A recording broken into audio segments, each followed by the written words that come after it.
萨就问佛说：你根据什么来讲？你从成道到涅槃，一个字也没说。那佛就讲依两个法，一个是本住法，一个是自证法。本住法就是咱本身的佛性啦。你依本身的佛性它没有能说的我相没有所说的法相，没有能说，没有所说，说一个字也没说了，这样知道吗？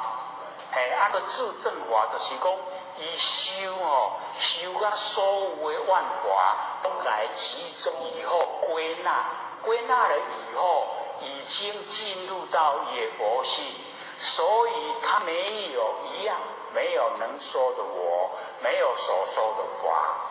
他没有能所，就你进入我们不生不灭佛性本体啦。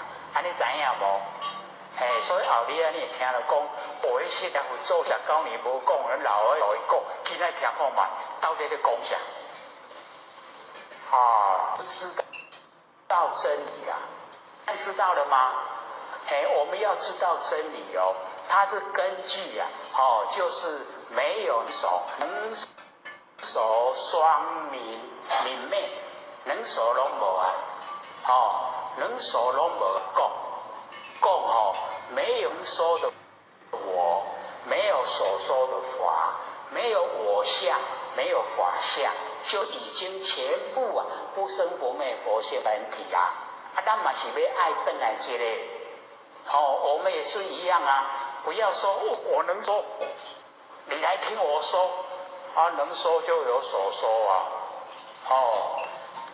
之前后学不是一直在讲那个达赖喇嘛跟我们那个佛学博士在纽约对谈，有没有？